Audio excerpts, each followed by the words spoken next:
vuga ati hari ingunda zari ku buzima bwanjye, hari ibibazo byari ku buzima bwanjye, hari aho nkeneye ko Yesu akangukira, hari aho nkeneye ko ingunza ziceceka nkagira ubuzima bwiza, Yesu agakanguka hama n'izo ngunda zikahera. Wakire igihe gishasha mu izina rya Yesu. Imana ishimwe. Ni ikintu cya kabiri kivuga ngo yuko Yesu yaciye azibiza ingunza. Imana ishimwe cyane. Icyakurikiye nacyo ahanyene Yesu yaciye avuga ngo abarira ikiyaga. Imana ishimwe cyane. Ati hora. Ya ntambara ariko uracamo, cya kibazo ariko uracamo, wa rudavagiwe ariko uracamo, ibindi byose bitandukanye, wakire ko bigiye guhora mu izina rya Yesu. Hari inzu zari ku buzima bwawe n'intambara zari ku buzima bwawe, wakiye guhora mu izina rya Yesu. Jambo niwe tara yakira hacuza umwiza rigakesha ijoro ryo mu buzima bwanje. Turamukanye mu izina rya Yesu. Mahoro y'Imana abane natwe. Yesu akugirire neza. Turongeye kwakirana aho umwe agenda araca muri bimwe n'ibindi, aho babiri kubuzi cyangwa badaherukanye cyane rwose basanga barakumburaye, ariko tunasohoka kumwirukanga yiruka. Rero Yesu abahezagire kandi abane natwe. Hari abashitsi hagati muri twebwe baduheruka kera cyangwa baje mu munsi rya mbere, baduze ibiganza turamukanye nta mikrofone tubaha. Umushitsi waje uyu munsi watumiwe cyangwa baduheruka kera turamukanye. Hariho abahaye abashitsi. Yesu aguhezagire n'abandi. Imana ibane natwe. Imana ishimwe. Dusome mu kanya gasigaye nako amajambo y'Imana. Dusome mu butumwa bwiza bwa Matayo, abafise amariye yabo, igice c'umunani umurongo wa 24, abandi ko barandika. Dusoma n'ayandi majambo y'Imana yo mu butumwa bwiza bwa Mariko, igice ca 4 umurongo wa 35 turashikana ku murongo wa 41. Yesu abahezagire kandi abane natwe. Imana ishimwe. Turasoma mu izina rya Yesu. Ijambo ry'umutwe mu butumwa bwiza bwa Matayo tugira dusome, biravuga ngo, ijambo ry'umutwe rivuga ngo inkubi y'umuyaga mu kiyaga. Umurongo wa 24 havuga ngo haza igihe, ariko we yarasinziriye. Ubutumwa bwiza bwa Mariko igice ca 4 umurongo wa 35 havuga ngo inkubi y'umuyaga mu kiyaga. Umurongo wa 35 haravuga ngo kuri uwo munsi w'ubugorovyi arababwira ati tujabuke tuje hakurya. Basiga abantu hano bamujyana mu bwato yahozemo, kandi ayandi mato yari kumwe nabo. Nuko haza inkubi ikomeye y'umuyaga, imipfunda yisuka mu bwato bwariko buruzura, ariko we yararyamye mu mutwe w'inyuma yiseguye umusego yisinziriye.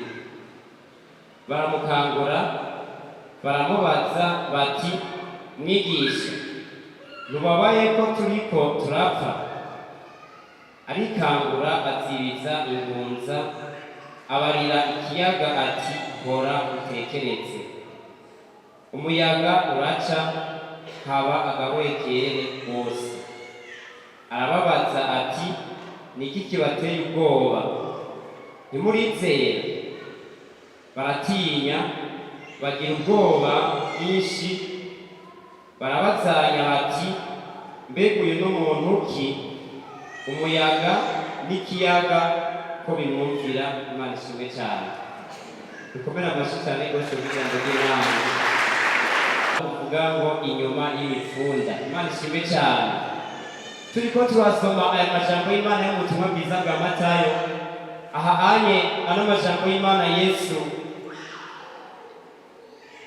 ahejeje kubwira abigishwa biwe, ishengero ryiwe, aba bari kumwe nawe haruguru yakoze ibitangaza, bamaze kubona ubushobozi bw'amwe yabagijije, abandi ubumuga bwamugurutse, imwe mu mbi yazisenze n'ibindi bitandukanye. Hama haruguru yaho hari haje kwerekana ngo gukurikira Yesu. Imana ishimwe cyane. Yesu iyo wamukurikiye ntihabura imipfunda cyangwa n'intambara, ariko aba ari kumwe nawe. Imana ishimwe cyane. Ano majambo y'Imana two turasoma ku murongo wa 24 haravuga ngo haza igihuhuta. Haruguru yaho bari baje gukurikira Yesu, babigishwa biwe bari kumwe n'abari mu bwato. Ijambo ry'Imana ryavuze umurongo twasangiye avuga ngo haza igihuhuta gikomeye mu kiyaga. Imana ishimwe cyane. Ndiko ndasoma n'amajambo y'Imana nibutse inkuru y'Abanyisirayeli bariko bava muri Egiputa, bariko baja mu gihugu c'amasezerano Imana yabasezeraniye. Ingene bageze bashikira ikiyaga gitukura, bagishikiriye imbere hari ikiyaga, inyuma yabo hari Farawo n'ingabo nyinshi zikomeye, kandi ngo zikomeye yahisemo nyene zimwe za mbere. Ariko hambavu y'aho Abisirayeli bace barataka, baratonganya na Mose ati, mbega iki gihe canke wewe watuzanye hano kugira ngo twicwe canke dupfire hano hantu?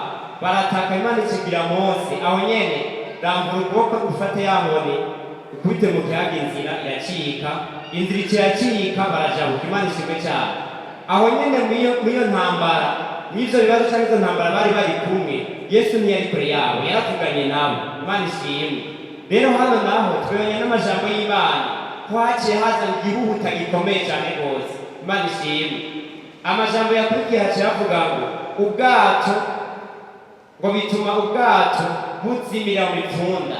Hari imipfunda myinshi, hari igihuhuta cyinshi, bituma ngo n'ubwato butaboneka cyane rwose. Aha hantu hari imipfunda ikomeye n'iki gihuhuta cyinshi gikomeye kandi buzimira. Yesu yarahari kandi yari mu bwato. Vuga ati hari ingunda zari ku buzima bwanjye, hari ibibazo byari ku buzima bwanjye, hari aho nkeneye ko Yesu akangukira, hari aho nkeneye ko ingunza ziceceka nkagira ubuzima bwiza, Yesu agakanguka, hama n'izo ngunda zikahera. Wakire igihe gishasha mu izina rya Yesu. Imana ishimwe. Ni ikintu cya kabiri kivuga ngo yuko Yesu yaciye azibiza ingunza. Imana ishimwe cyane. Icyakurikiye nacyo ahanyene Yesu yaciye avuga ngo abarira ikiyaga. Imana ishimwe cyane. Ati hora. Ya ntambo ariko uracamo, cya kibazo ariko uracamo, wa rudavagiwe ariko uracamo, ibindi byose bitandukanye, wakire ko bigiye guhora mu izina rya Yesu. Hari inzu zari ku buzima bwawe n'intambara zari ku buzima bwawe, wakiye guhora mu izina rya Yesu. Imana ishimwe cyane. Yesu abihotse, byari bishushe rwose n'ubwo byo buturi, intambara yishushe cyane rwose ku buzima bwawe igiye kurangira mu izina rya Yesu. Uno mugoroba birangire, wakire ibintu bishasha n'ubuzima bushasha mu izina rya Yesu. Imana ishimwe.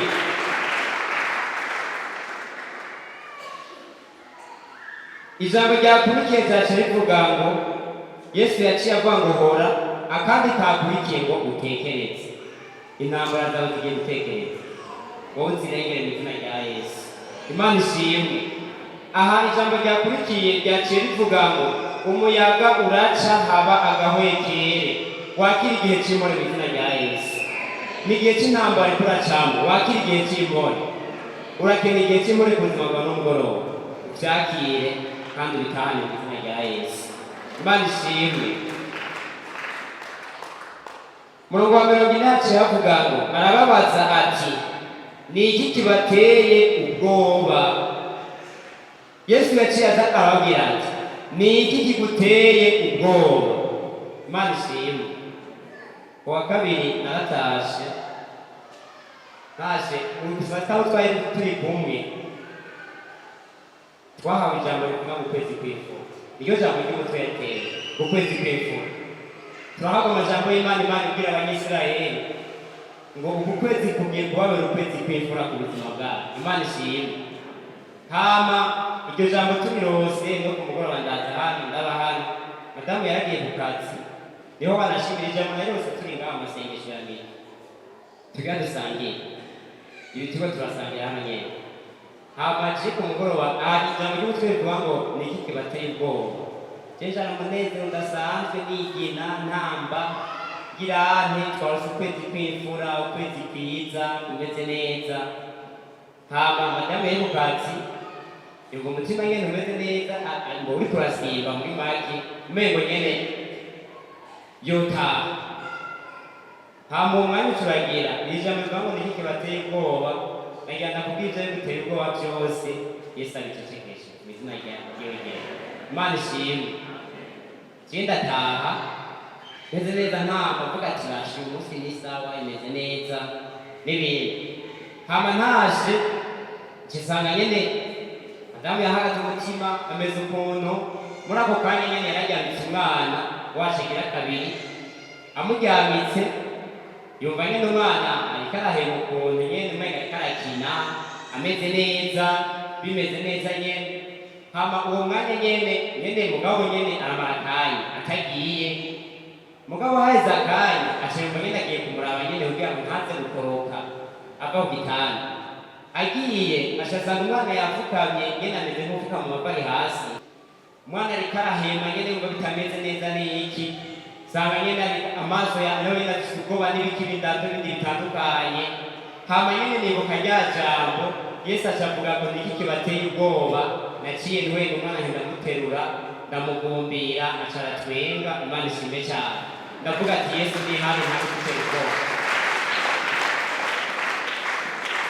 numva ndaryohewe cyane rwose ndanezerwa iri jambo nyene nkomeza kurigira wamengo ni iry'iwanje wanashobora gusoma ubutumwa bwiza nateguye mugabo turiko ndasenga hajyanye nawe uteguye nguma numvijwe numva ijambo si iry'iwanje muga irya twese ryakire ku buzima bwawe ibintu vyakire mu izina rya Yesu Imana ishimwe bigenze uko hama turaryama nyene mucungushure yawe umuhaye n'iki mu masaha 10 saa gatanya mu cagucagu Imana carashuha cane rwose kandi bikomeye ndirimbira yaririmba nyene niteguye hagere mbere wanashima saa 10 zari zyarenze agira nzi matinari nambaye byose naje nzi matinari ya district hama ndaza ubwo nyene ngira ngende nyene umwana shararemba na madamu nyene ashararemba ndavuga nti okwe umego nogira ubwoba mugani bukajya jambe Imana ishimwe cyane buge naciye ntora umwana na madamu nyinshi turasenga dushimira neza